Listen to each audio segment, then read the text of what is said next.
오늘 주제는 갱년기입니다. 피로감, 예민함, 의욕 저하처럼 그냥 나이 탓으로 넘기기 쉬운 변화들, 사실은 몸이 보내는 중요한 신호일 수 있습니다. 오늘은 이 갱년기에 대해 전문가 두 분을 모시고 쉽고 정확하게 이야기해 보겠습니다. 안녕하세요, 원장님.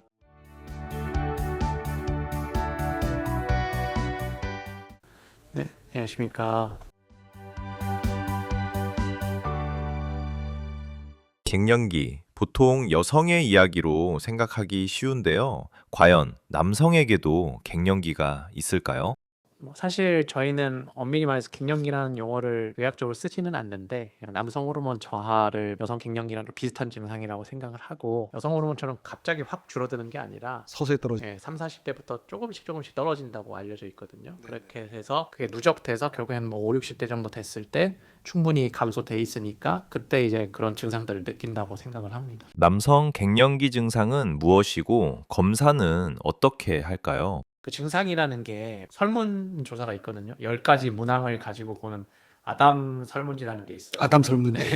Androgen deficiency in the male. 거기에 이제 두 가지 질문이 하나는 성욕 저하, 두 번째는 발기부전이 있습니다. 그 둘 중에 하나만이라도 해당이 되면은 이제 남성 갱년기 증상이라고 생각을 하고요.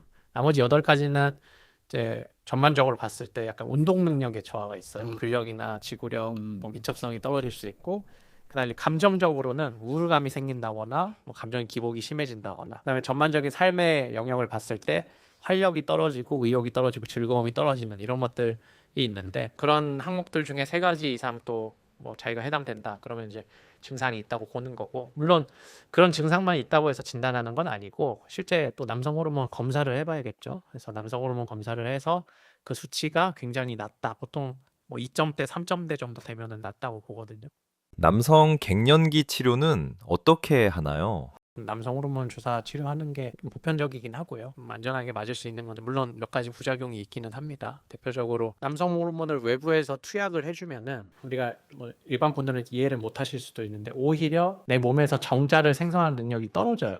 일시적으로 혹은 영구적으로 무정자증이 되는 경우가 있어요. 그러다 보니까 이제 뭐 자녀 계획이 있으신 분이라면 당연히 남성 호르몬 치료는 하면 안 되는 거고, 이미 자녀 계획이 끝나신 분들에 한해서 그 남성 호르몬 주사 치료를 할 수가 있는 거고요. 전립선 암을 유발하는 건 아닌데 전립선 암이 있으신 분들에 한해서는 남성 호르몬이 그 전립선 암을 키울 수 있는 원인을 제공하기 때문에 그런 위험도가 있으신 분들도 그걸 하면 안 돼요. 그럼 몇 가지 부작용들이 있지만 전반적으로는 안전한 약물이기 때문에 그런 증상, 남성 갱년기 증상들이 있으신 분들은 그런 주사 치료를 받으시는 게 굉장히 큰 도움이 될 수는 있어요. 여성 갱년기 치료는 어떻게 하나요? 우리가 여성 호르몬 주사가 따로 또 있어요. 그거를 이제 놓긴 하는데 대신에 그거를 놓을 때 우리가 주의사항을 주죠. 이거 맞게 되면은 갑자기 가슴이 빵빵해질 수 있다.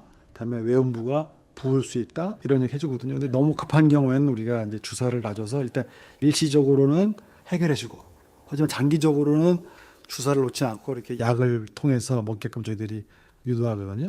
여성 갱년기에 남성 호르몬 치료를 왜 할까요? 여자분들이 제일 힘들어하는 것 중에 하나가 이제 성욕 저하도 나오거든요. 성욕 저하된 이유가 환자분들은 여성 호르몬 쪽을 생각하는데 물론 직접적인 영향은 여성 호르몬보다는 남성 호르몬이거든요. 저 같은 경우는 성욕이 저하됐다. 그럴 때는 저는 남성 호르몬 주사를 줘요. 효과가 되게 드라마틱하게 좋아지거든요. 10명 중에 아마 한두 명은 잘 모르겠다 하시는 분이 있지만 대부분은 그 성욕이 증가한다고. 물론 남자보다 그 남자처럼 뭐 주기적으로 받는 게 아니라 뭐 3개월 또 6개월에 한 번씩 놓긴 하는데, 그 여자 갱년기와 남자 갱년기의 차이점도 있지만 공통된 것도 있는 것 중에 성욕이 저하되는 거니까. 남성 호르몬 치료는 주사 치료만 있나요? 남성 호르몬 치료 여러 가지 있어요. 그 먹는 약도 있고요. 겔처럼 바르는 것도 있고 패치 형태로 된 것도 있어요. 근데 그런 것들이 주사제에 비해서 효과라고 해야 되나? 이게 주사를 맞으면은 남성 호르몬 수치가 확 올라가서 그게 쭉 유지가 되면서 떨어지는데, 그런 매일 써야 되는 것들은 확 올라갔다가 확 떨어지고 이게 계속 반복되거든요. 그러니까 그 변동 폭이 너무 크기도 하고, 그다음에 겔 같은 경우에는 내 피부에 발랐을 때 그게 누군가의 피부에 닿게 되면 상대방한테 영향을 줘요, 그 남성 호르몬이. 그리고 패치 같은 경우에는 피부에 뭐 알러지라든지 그런 다른 문제를 일으킬 수가 있기 때문에 먹는 양이나 겔이나 패치보다는 주사제의 선호도가 훨씬 높은 편입니다. 남성 호르몬 치료, 몸 키울 때 맞는 주사랑 같은 건가요? 그거랑은 조금 달라요. 네. 근데 운동 선수가 만약 남성 호르몬 치료를 받으면 도핑이 걸릴 수는 있어요. 남성 갱년기에 도움이 될 만한 방법이 있을까요? 그 SAGX 그 성분에 크립토탄신원이라는 게 들어있거든요. 네네. 그 크립토탄신원이 세포의 그런 노화 세포의 사멸을 유도하는 그런 작용도 있지만 또 그 혈액 순환을 좀 증가시킬 수 있는 작용도 있어요. 그 산화질소를 좀 증가시켜 가지고 이제 응격 내부의 발기를 담당하는 혈관들 그런 내피 세포에 작용을 해서 좀 더 이완이 쉽게 되게 만들어주는 역할도 하거든요. 그래서 그런 약간 천연 성분의 영양 건강기능식품 이런 것들이 또 도움이 될 수 있다고 생각을 합니다. 갱년기에 걸리신 분들에게 하실 말이 있을까요?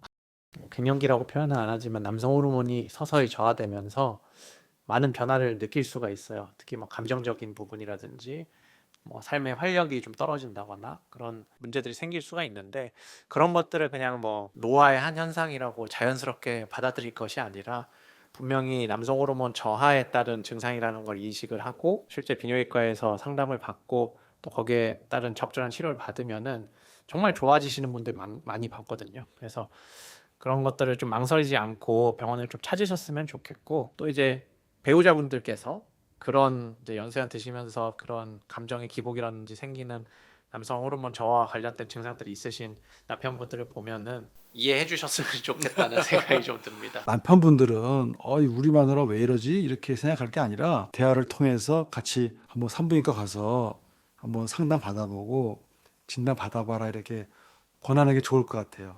네, 오늘 말씀 감사합니다. 감사합니다. 네, 감사합니다.